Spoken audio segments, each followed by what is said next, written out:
Hello everyone, welcome back to my YouTube channel research home science by Varshika ma'am. हम लोग देख रहे हैं नेट का बैच। नेट आपका कंप्लीट कराया जा रहा है, जिसमें एक क्लास आपकी हो चुकी है।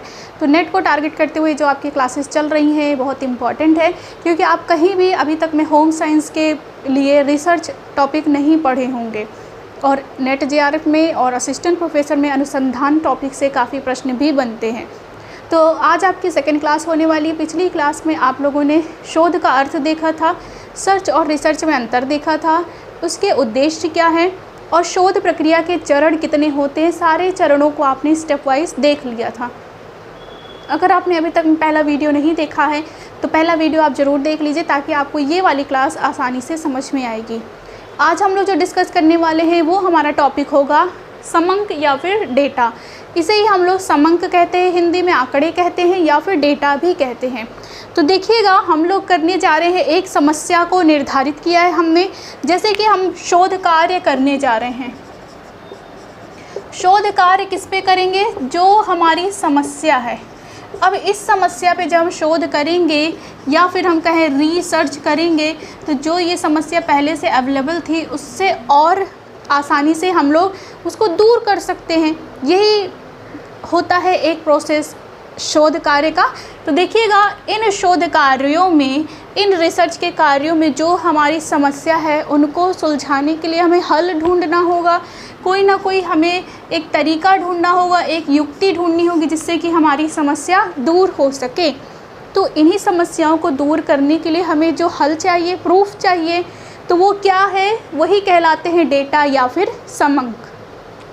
देखिएगा यहाँ पे डेटा का अर्थ क्या होता है या समंक का क्या अर्थ होता है। तो ध्यान दीजिएगा कि यह वह संख्या का समूह है जिसे समस्या को सुलझाने या शोध कार्य में एक आंकड़े या युक्ति के रूप में प्रयोग करते हैं। ठीक है, प्रयोग करते हैं, यही कहलाएगा डेटा या फिर समंक। ध्यान दीजिएगा, ये वह संख्याएं हैं जो कि हम चुनते हैं किसी भी समस्या को सुलझाने के लिए। मान लीजिए हम कोई, मेरी प्रॉब्लम है, किसी भी टॉपिक पे हम शोध कार्य कर रहे हैं, तो उससे संबंधित हमें कुछ आंकड़े चाहिए, कुछ जानकारियाँ चाहिए। वो जानकारी होंगी संख्या के रूप में, तो वो कहलाती है समंक या फिर डेटा। इन्हें हम एकत्रित करते हैं, इनका चयन करते हैं, आवश्यकता अनुसार इनका प्रयोग भी करते हैं, ताकि इस निष्कर्ष पे हम पहुंच सके कि हमारा जो रिसर्च कार्य है, जो शोध कार्य है, उसमें हमें सफलता मिल चुकी है। अब ये जो जानकारियां हमें इकट्ठा करनी है, ये हम दो तरीके से करते हैं। तो चलिए आगे देखते हैं हम लोग आंकड़े, डेटा या फिर समंक के प्रकार।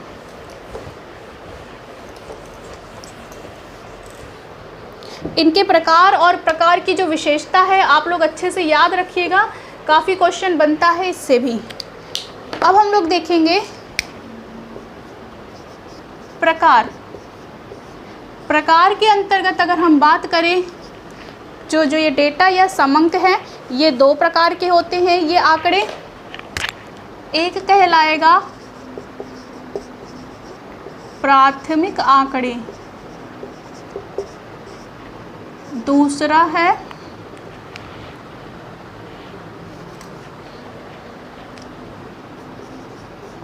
द्वितीयक आंकड़े। जब हमने आपको शोध कार्य के जो चरण हैं पढ़ाया था, तो वहाँ भी इनका प्रकार एक बार ऐसे ही बताया था जनरली, लेकिन यहाँ इसी को हम लोग डिटेल में देखेंगे।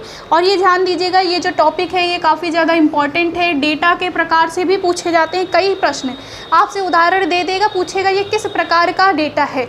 यदि व्यक्ति किसी व्यक्ति के पास जाके प्रश्नावली एकत्रित करता है, अनुसूची बनाता है, साक्षात्कार करता है, इंटरव्यू लेता है किसी व्यक्ति का, तो वो प्राथमिक आंकड़े होंगे, द्वितीयक। इस तरीके से आपको आंसर चुनने के लिए भी क्वेश्चन में, एग्जाम में आता है। ध्यान दीजिएगा, अगर हम बात करें प्राथमिक आंकड़े और द्वितीयक आंकड़े, डेटा के कितने प्रकार आप देख रहे हैं यहाँ पे? 2। एक है प्राथमिक आंकड़े, दूसरे हैं द्वितीयक आंकड़े। अब इसकी विशेषता क्या है? इसमें शोधकर्ता स्वयं व्यक्तियों के पास जाकर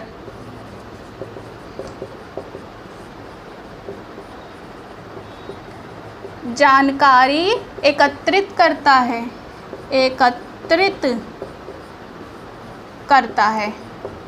ठीक है। और ये प्रक्रिया चलती है प्रत्यक्ष रूप से। जैसे कि हमने कोई टॉपिक शीर्षक चुन लिया है, हमने अपनी समस्या क्या चुनी हुई है कि विटामिन बी कॉम्प्लेक्स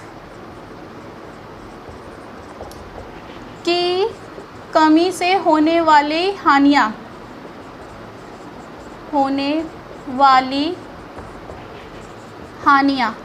अब देखिए, ये जो हमारा ये टॉपिक है, इसके बारे में अगर हम शोध कार्य करना चाहें तो हमें आंकड़ा चाहिए, हमारे पास एक प्रत्यक्ष प्रमाण होना चाहिए कि किसी व्यक्ति के ऊपर क्या सच में इसकी हानियों का प्रभाव दिख रहा है, या उसके अंदर किन किन तरीके के लक्षण दिखाई दे रहे, कौन कौन सी बीमारियां उत्पन्न हो रही हैं। तो इसके लिए जो मैंने टॉपिक चुना है विटामिन बी कॉम्प्लेक्स, इससे होने वाली हानियाँ, तो हम खुद अपने शोध क्षेत्रों में जा कर के लोगों से मिलेंगे, उनसे राय लेंगे, उनके शरीर में क्या कमी है, उन्हें कैसा महसूस होता है, क्या समस्याएं हैं, उसके बारे में हम जानकारी इकट्ठा करेंगे। तो यही कहलाएगा प्राथमिक आंकड़े, ठीक है।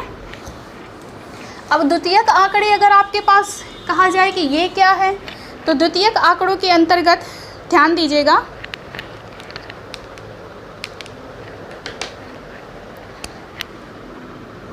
इसमें अनुसंधानकर्ता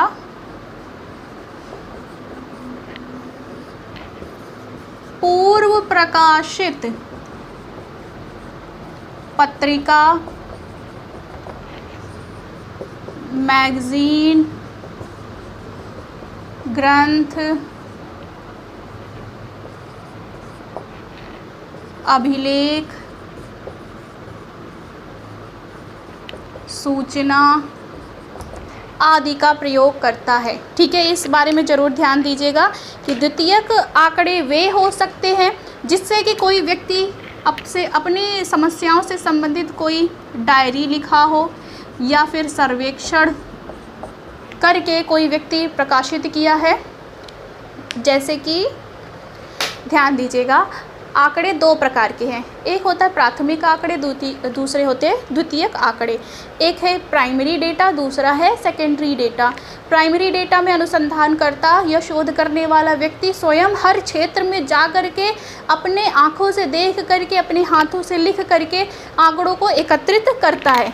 लेकिन जब बात की जाए द्वितीयक आंकड़ों की, तो इसमें जो शोध करता है ना, रिसर्चर या अनुसंधानकर्ता, ये एक एक व्यक्ति से जा कर के नहीं मिलेगा, बल्कि उसी समस्या के बारे में किसी व्यक्ति ने पूर्व में ही अगर कोई डायरी लिखी हो, कोई सर्वेक्षण किया हो, कोई पत्रिका संपादित की हो, उन्हीं का सहारा लेकर के अपने लिए जानकारियों को इकट्ठा करता है, ठीक है। जैसे कि मान लीजिए आपने विटामिन बी कॉम्प्लेक्स के बारे में आप जानना चाहते हैं कि इसकी कमी से क्या प्रभाव पड़ रहा है, तो आप खुद भी जाइए क्षेत्र में, पूछिए कि क्या आप साबुत अनाज लेते हैं, वो कहेंगे नहीं। तो जो व्यक्ति साबुत अनाज ले रहे हैं या विटामिन बी युक्त भोज्य पदार्थों को ले रहे हैं, बेकिंग सोडा का प्रयोग नहीं कर रहे हैं, छिलके युक्त सब्जियों अनाजों का प्रयोग कर रहे हैं, तो उनको आप देखिए, और जो इनका प्रयोग नहीं कर रहे उनको देखिएगा, तो दोनों में क्या अंतर दिख रहा है, या दोनों के शारीरिक आकार या शरीर के निर्माण में क्या अंतर आपको दिख रहा है।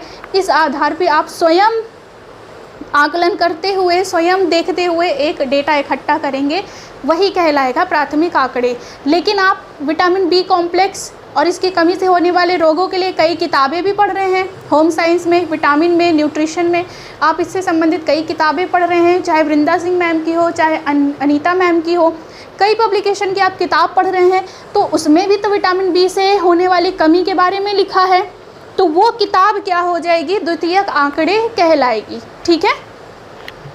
अब आगे हम लोग देखेंगे जो ये प्राथमिक आंकड़े हैं इसके भी दो प्रकार होते हैं, और प्राथमिक आंकड़े के ये जो दो प्रकार हैं ये बहुत ही ज़्यादा इम्पॉर्टेंट नाम हैं। द्वितीयक आंकड़ों में आपको प्रकार नहीं मिलेगा, लेकिन प्राथमिक आंकड़ों में आप दो प्रकार देखेंगे।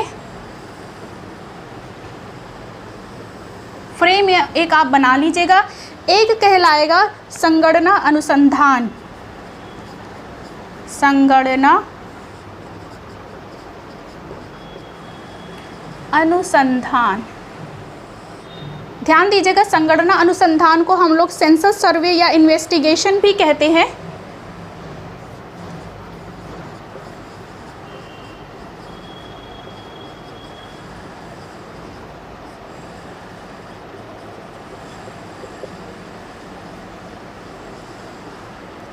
सेंसस सर्वे या फिर इन्वेस्टिगेशन किसे कहा जाएगा, प्राथमिक आंकड़े का जो पहला प्रकार है संगणना अनुसंधान। अभी उधर में जगह नहीं बनी, थोड़ा सा और फ्रेम बना ले। दूसरा है प्रतिदर्शन अनुसंधान, प्रतिदर्शन अनुसंधान या फिर हम इसको सैम्पलिंग सर्वे कह सकते हैं। सैम्पलिंग सर्वे और इन्वेस्टिगेशन। इन्वेस्टिगेशन का अर्थ होता है खोजना। ठीक है, इन्वेस्टिगेशन का अर्थ होता है खोजना, ढूंढना। अब देखिएगा क्या है यहाँ पर लिखा हुआ कि जो ये प्राथमिक आंकड़े हैं ये दो प्रकार के होते हैं। एक है संगणना अनुसंधान, इंग्लिश में इसे हम सेंसस सर्वे या सेंसस इन्वेस्टिगेशन कह सकते हैं। दूसरा प्राथमिक आंकड़े का प्रकार है प्रतिदर्शन अनुसंधान या फिर सैम्पलिंग सर्वे या सैम्पलिंग इन्वेस्टिगेशन। अब ध्यान दीजिएगा, संगणना अनुसंधान में क्या है, प्रत्येक क्षेत्रों में ध्यान दिया जाएगा। प्रत्येक क्षेत्र, समूह, संख्या का प्रयोग किया जाता है। प्रत्येक संख्या का प्रयोग अर्थात समग्र का प्रयोग, समग्र का प्रयोग। जैसे कि किसी भी समस्या के बारे में हम सुलझाना चाहते हैं, कोई भी हमारी समस्या है तो उस समस्या को सुलझाने के लिए हम जा रहे हैं प्राथमिक आंकड़े लेने, मतलब स्वयं जा रहे हैं। तो जब हम उस समस्या से संबंधित जानकारी इकट्ठा करना चाहते हैं तो हर एक घर में जा कर के उस बारे में बात करें, उस बारे में डिटेल इकट्ठा करें, तो वही कहलाता है संगणना अनुसंधान या सेंसस सर्वे। इसी के अपोजिट में कि जब हम प्रतिदर्शन अनुसंधान करें, सैम्पलिंग सर्वे इन्वेस्टिगेशन, जैसे सैम्पलिंग इन्वेस्टिगेशन करें तो सैंपल क्या होता है, एक ही जैसी बहुत सारी वस्तु होती है, उसमें से हम कुछ वस्तु को चुन लेते हैं तो कहते हैं ये सैंपल है। जैसे कि शादी विवाह में शादी का कार्ड जब छपता है तो आप जो भी कार्ड फाइनल करने जाते हैं तो वो 5-10 वैरायटी देखते हैं कि देखिए एक इस तरीके का कार्ड बन सकता है, इस तरीके का कार्ड बन सकता है, तो वो एक कार्ड देखते हैं, उसी के आधार पे वो सैकड़ों कार्ड छपवा लेते हैं। तो यही कहलाती है प्रतिदर्शन अनुसंधान। हम स्वयं जाएंगे डेटा इकट्ठा करने, लेकिन एक एक व्यक्ति से नहीं मिलेंगे, बल्कि उसका प्रतिनिधित्व करने वाले या उनमें से जिनके पास ये समस्या, उनमें से कुछ व्यक्तियों को चुन करके उनसे हम डिटेल ले लेंगे, वो कहलाएगा प्रतिदर्शन अनुसंधान या फिर सैम्पलिंग इन्वेस्टिगेशन। ठीक है, तो ये टॉपिक जरूर याद रखिएगा कि सेंसस सर्वे किसका प्रकार है, प्राथमिक आंकड़ों का। फिर उसके बाद सैम्पलिंग प्रतिदर्शन अनुसंधान क्या है कि समग्र में से कुछ का चुनाव करना प्रतिदर्शन अनुसंधान कहलाता है। और ये क्या है, समग्र का चुनाव करना, हर एक कहा जाए आंकड़ों को अपनी बातें कहने का मौका देना। ठीक है, और दोनों व्यक्ति स्वयं जा कर के करेंगे। अब इसके बारे में हम लोग देखते हैं इनसे लाभ और हानि क्या है। देखिएगा ऐसे ही यहीं पे आप समझ लीजिए, जो प्राथमिक आंकड़े हैं और ये द्वितीयक आंकड़े हैं। प्राथमिक आंकड़े स्वयं व्यक्ति जाकर के इकट्ठा कर रहा है, तो इसकी फ़ायदा क्या हो सकते हैं? सारी पॉजिटिव चीज़ें, जैसे इसमें विश्वसनीयता अधिक होगी, क्योंकि व्यक्ति स्वयं अपनी आंखों से देख करके उसको एकत्रित कर रहा है, तो उसे जो भी परिणाम मिलेगा वो शुद्ध मिलेगा। कोई भी व्यक्ति अगर उस आंकड़ों को चेक करता है तो उसे भी शुद्धता मिलेगी उसमें। लेकिन यह है कि इस तरीके के आंकड़ों को इकट्ठा करने में समय ज़्यादा लगता है, क्योंकि हर एक क्षेत्र में जा करके डेटा इकट्ठा करना तो समय लगेगा। लेकिन जब प्रतिदर्शन अनुसंधान की बात की द्वितीयक आंकड़ों की बात की जाए, तो ये पहले से जो मार्केट में अवेलेबल है या सारी जगह पे अवेलेबल ऐसे मैगज़ीन, पत्रिका, डायरी, सर्वेक्षण परिणामों का प्रयोग किया जाता है कि जो पहले से अवेलेबल है, तो उसको प्रयोग करते हैं तो समय, श्रम, शक्ति तो कम लगेगी, लेकिन उनके परिणाम में कितनी शुद्धता है कितनी नहीं, ये चीज़ें पता नहीं चल सकती। ठीक है, तो यही है इससे लाभ और हानि। अब हम लोग देख लेते हैं कि जो द्वितीयक आंकड़े हैं उन्हें इकट्ठा हम कैसे कर सकते हैं। प्राथमिक आंकड़े तो स्वयं ही करना होगा, हम इन दो तरीक़ों से इकट्ठा कर सकते हैं। लेकिन द्वितीयक आंकड़े वे डेटा होते हैं कि जो किसी ने ढूंढ करके पहले से रखा हुआ है। अब जो ये व्यक्ति अपना खुद ही जा कर के सैंपल को इकट्ठा कर रहा है या फिर सर्वेक्षण कर रहा है, तो इस तरीके से जब भी कोई चीज़ें सर्वे कर रहा है तो ये डेटा खुद भी लिख रहे होंगे। यही डेटा बाद में प्रकाशित होते हैं तो दूसरों के लिए वो द्वितीयक डेटा आंकड़े बन जाते हैं। अब हम लोग देखेंगे द्वितीयक आंकड़ों के प्राप्ति के जो साधन हैं।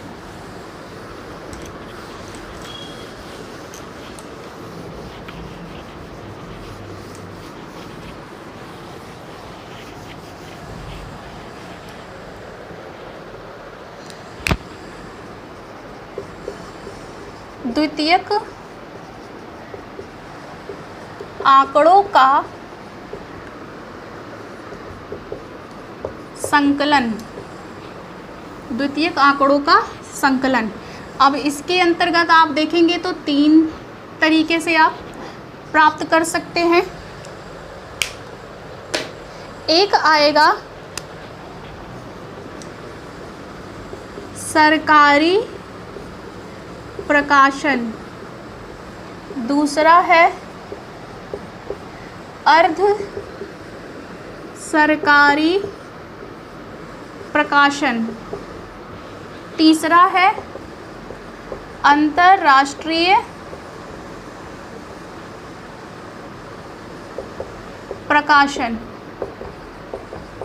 हमें द्वितीयक आंकड़े अगर इकट्ठा करना हो तो हम इन 3 तरीकों से आंकड़ों को इकट्ठा कर सकते हैं।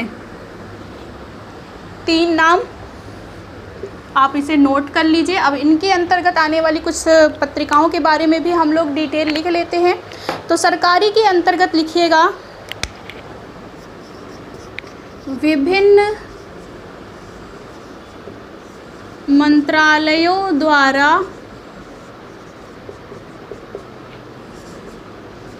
वार्षिक रिपोर्ट। आपको देखिए, आपको हमने टेलीग्राम पे एक आंगनवाड़ी और सक्षम नाम की PDF सेंड की हुई थी आपको मेरे टेलीग्राम चैनल पे। तो उसमें आपने देखा है कि उसमें ICDS के बारे में भी काफ़ी डिटेल दिया हुआ है। ICDS का कार्य क्या है, कार्य क्षेत्र क्या है, किस आयु के लोगों के ये काम करता है, इसके अधिकारी कौन है, ये सारी डिटेल उनमें दी हुई है। तो जो ICDS की ये पत्रिका है, इसकी जो एक मुख्य शाखा है या कहा जाए जो ये उसका मुख्यालय है, वहाँ से पत्रिका प्रकाशित हुई। तो वार्षिक रूप में इन तरीके की जो ये पत्रिकाएं प्रकाशित होती है, समय समय पे इनके प्रयोग के द्वारा भी डेटा को इकट्ठा किया जाता है। दूसरा लिखिएगा आर्थिक सर्वेक्षण। आर्थिक सर्वेक्षण, जो भी सरकारी प्रकाशक हैं वो समय समय पे आर्थिक सर्वेक्षण भी करते हैं, लोगों को इसका डेटा भी बताते हैं। कि जैसे आप खुद भी देखते हैं ना, जैसे समय समय पे कि किसी भी क्षेत्र का, किसी भी राज्य का लिंगानुपात क्या है, एजुकेशन में इन क्षेत्रों का प्रतिशत कितना है। जैसे अभी आपको दिख रहा होगा, हाल ही में आया है, कल ही परसों में बिहार का जातीय गणना आई हुई है। बिहार की। तो वो भी कोई तो है ना सरकारी व्यक्ति या सरकारी ऐसे लोग जो मिलकर के इस कार्य को कर रहे हैं और समय समय पे इन तरीके की पत्रिकाओं को प्रकाशित कर रहे हैं ताकि लोगों को जानकारी मिल सके। तो यही कहलाएंगे सरकारी प्रयास। फिर देखिएगा तीसरा आप लिखिए, भारतीय रिजर्व बैंक, भारतीय रिजर्व बैंक एवं बुलेटिन, एवं नहीं लिखिएगा, भारतीय रिजर्व बैंक बुलेटिन, इनके द्वारा भी आरबीआई के द्वारा प्रकाशित इस जो बुलेटिन है या पत्रिका है इसके द्वारा भी हमें जानकारियाँ प्राप्त होती हैं। फिर आप देखते होंगे जनगणना, अभी तक हम लोग पढ़ रहे हैं जनगणना 2011, क्योंकि ये होनी चाहिए थी 2021 में, लेकिन कोविड के चलते ये पोस्टपोन होती चली गई। तो ध्यान दीजिएगा, अगर जनगणना से संबंधित प्रश्नों को हल करना है तो आप लोग 2011 की जनगणना को ही बेस मान करके पढ़िएगा, इसी से संबंधित प्रश्न पूछे जाएंगे। तो जो 2011 की जनगणना है तो इसके आधार पे भी तो जो सरकारी प्रकाशन है वो द्वितीयक आंकड़ों को प्रदर्शित करते हैं, यहाँ से भी हम इन तरीके के आंकड़ों का संकलन कर सकते हैं। फिर इसके बाद देखिएगा उद्योगों पर जो वार्षिक सर्वेक्षण होता है, जर्नल है, मुद्दा एवं वित्त रिपोर्ट है, ये सारे भी इन्हीं क्षेत्रों में कार्य करते हैं। अब हम लोग देखेंगे अर्ध सरकारी प्रकाशन के अंतर्गत कुछ पत्रिकाएं या फिर डेटा, द्वितीयक डेटा इकट्ठा करने के तरीके।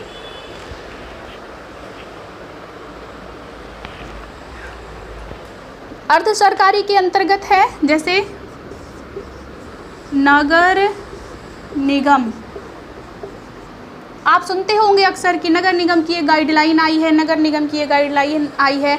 नगर निगम आप देखते होंगे जगह जगह कितनी सफाई कर रहे हैं, कर्मचारी घर तक आते हैं कूड़े को लेने के लिए, व्यवस्था जगह जगह डस्टबिन की हो रही है, गीला कूड़ा अलग, सूखा कूड़ा अलग। घर में भी वो आते हैं जब इकट्ठा करने तो पूछते हैं क्या क्या इनमें गीला कूड़ा है या सूखा कूड़ा है। तो इस तरीके की जो जानकारियाँ आपको भी दी जा रही है पत्रिकाओं के माध्यम से, ताकि आप ये जान सकें कि किस तरीके के कूड़े कचरों को कैसे हमें रखना चाहिए या उन्हें इधर उधर नहीं फैलाना चाहिए, उनसे क्या गंदगी हो सकती है, एनवायरनमेंट को, मनुष्यों को, जानवरों को, हर व्यक्ति को किस तरीके से हानि पहुँचती है हर एक विशेष प्रकार के कूड़ा करकट से। तो ये आपको मिलेगा नगर निगम के अंतर्गत। और नगर निगम कई स्ट्रक्चर भी कार्य करता है, जगह जगह की साफ़ सफाई, पार्किंग, ये सारी सुविधाएं भी इन्हीं के अंतर्गत प्रकाशित की जाती हैं या हमें जानकारी दी जाती है। फिर दूसरा लिखिएगा नगर पालिका,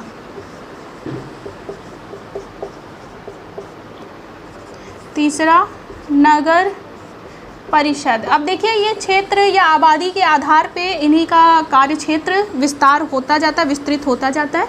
वही है यहाँ पे नगर निगम, नगर पालिका, नगर परिषद, ये सारी चीज़ें इसके अंतर्गत आती हैं। फिर होगा जैसे कि पंचायत, पंचायत का भी हमारे भारत राज्य में कितना, भारत देश में कितना महत्व है ये आप अच्छे से जानते होंगे कि जो पंचायत के सदस्य होते हैं उनको खुद ही इतना ऊंचा दर्जा दिया जाता है, उनकी बात पूरा गांव है, पूरा क्षेत्र है वो मानता है। और समय समय पे जो पंचायत के अंतर्गत आने वाली जो योजनाएं हैं, अधिकार हैं, इन्हें भी पत्रिका के माध्यम से लोगों के लिए प्रकाशित किया जाता है। फिर देखिएगा व्यापारिक संस्थाएँ,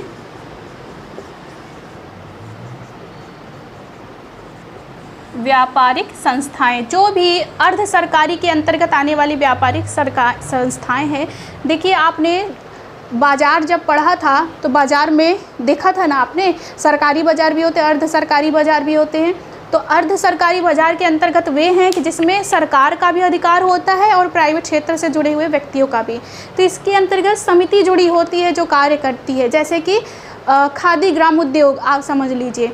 तो वही तरीके की जो अर्ध सरकारी एजेंसियां हैं या व्यापारिक संस्थाएं हैं वो भी समय समय पे अपने व्यवसाय से संबंधित या किसी भी समस्या से संबंधित प्रकाशित करती रहती है पत्रिकाएं, जिनका हम प्रयोग कर सकते हैं द्वितीयक आंकड़ों के संकलन के लिए। एक नाम और लिख लीजिएगा आप लोग, इकोनॉमिक्स टाइम, इकोनॉमिक्स टाइम्स। इस पत्रिका के द्वारा भी आप जानते हैं आर्थिक रूप से जुड़ी हुई है ये पत्रिका, जिसके द्वारा हम द्वितीयक आंकड़ों को इकट्ठा कर सकते हैं। अब हम लोग देखेंगे कुछ अंतर्राष्ट्रीय प्रकाशन, जैसे कि अंतर्राष्ट्रीय मुद्रा कोष रिपोर्ट। ये ऐसी संस्थाएं हैं कि जो अंतर्राष्ट्रीय इंटरनेशनली कार्य करती हैं कि आप तो ऑनलाइन भी अब अपने लिए डेटा इकट्ठा कर सकते हैं, पूरे वर्ल्ड से जुड़ी हुई पत्रिकाएं। WHO भी समय समय पे गाइडलाइन को जारी करता है, बताता रहता है कि कौन सी समस्या किस वजह से हो रही है या हमें किस तरीके से सुरक्षित रहना है, स्वच्छता का ध्यान रखना है। तो ये सारी जो चीज़ें हैं ये भी तो हमें ऑनलाइन भी हर जगह से प्राप्त हो सकती है। तो याद रखिएगा, ये भी कुछ ऐसी संस्थाएं जो इंटरनेशनली भी कार्य करती हैं। एक नाम और लिख लीजिएगा, विश्व बैंक। विश्व बैंक की वार्षिक रिपोर्ट।